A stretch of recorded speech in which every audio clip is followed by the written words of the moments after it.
veio a palavra do Senhor, dizendo: Que vê tu, Jeremias?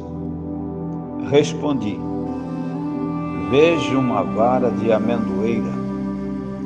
Disse o Senhor: Viste bem, porque eu velo sobre a minha palavra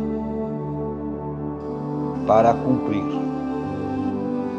Jeremias capítulo 1, versículo 12, e também o versículo 11 e versículo 12. Como introdução desta mensagem, desta palavra, neste texto sagrado nós vamos aprender sobre a visão do homem de Deus, a visão do homem chamado por Deus. O Senhor pergunta ao profeta. Veja que existe nessa reflexão uma palavra de interrogação. O Senhor pergunta a Jeremias: Que vê tu, Jeremias? Então Jeremias respondeu ao Senhor: Vejo uma vara de amendoeira. Disse o Senhor: Viste bem, porque eu velo sobre a minha palavra para ela cumprir no meio do meu povo. O homem chamado por Deus precisa ter visão das coisas de Deus. O Senhor elogiou a visão de Jeremias dizendo: Viste bem. Que o Senhor possa dizer a mesma coisa para os profetas e para os líderes do nosso tempo em que estamos vivendo. Vamos ver homens de Deus que tiveram visões. Todos os homens chamados por Deus tiveram visão de Deus, visão dos céus. Moisés teve a visão do Senhor no meio de uma sarça ardente que não se consumia. Baseado no capítulo 3 de Êxodo, nós vemos também o profeta Isaías, homem de Deus, que teve visão do Senhor, assentado sobre um alto e sublime trono. O profeta Ezequiel foi um homem que teve grandes visões de Deus. O apóstolo Paulo afirmou com autoridade ao rei Agripa que não foi desobediente à visão celestial, a visão que Deus tinha assim dado a ele.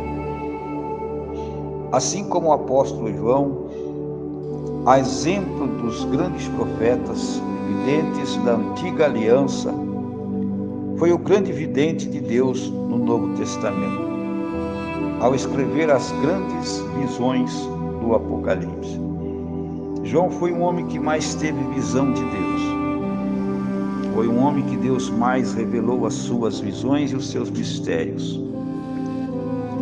A visão ampliada do homem chamado por Deus precisa ser uma visão ampla e nítida pelo Espírito Santo de Deus.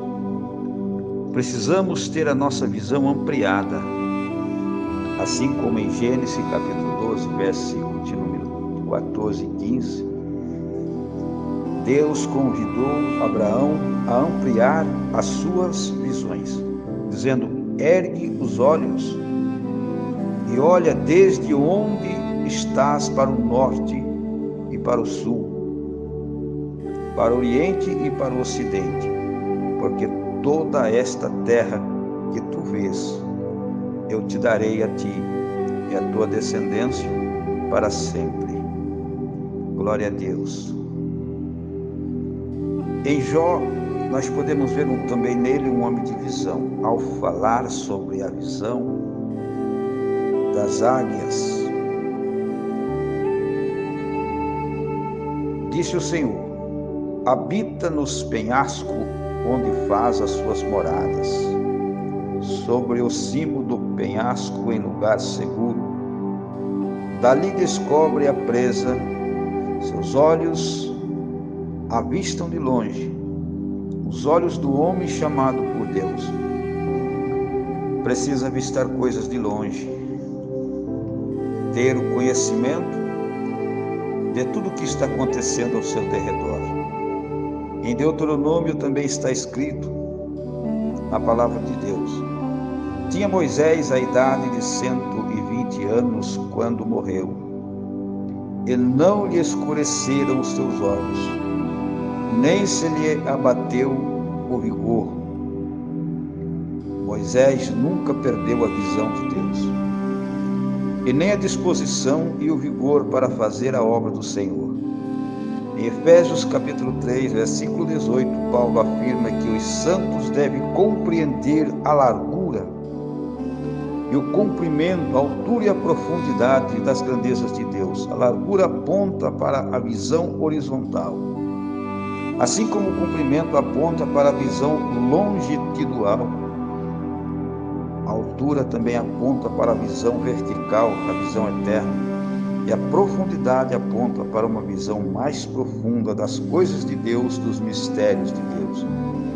Em Apocalipse 3:18, o Senhor Jesus Cristo, Ele aconselhou os pastores, os crentes da igreja de Laodiceia, a ungir os olhos com colírios espirituais, a fim de que ampliassem a visão, para que pudessem enxergar, ver e reconhecer tudo o que é vindo dos céus. Em conclusão, a visão que estamos falando não é simplesmente o homem de Deus ter alguma revelação ou experiência mística do mundo espiritual, e sim a visão do crescimento, ampliação do reino de Deus aqui na terra, e com os olhos fitos no Rei da Glória, no futuro glorioso deste reino celestial, em cumprimento à palavra de Deus que afirma em Hebreus capítulo 12, versículo 2. Prossigamos em conhecer a Deus, os mistérios profundos do Senhor. Ao mergulhar no oceano do teu Espírito, vamos encontrar as profundidades de Deus, conhecimento de Deus, as visões dos céus. Assim como João na ilha de Patmos não podia compreender e entender as visões celestiais que eram por Deus revelado a ele. Graças a Deus.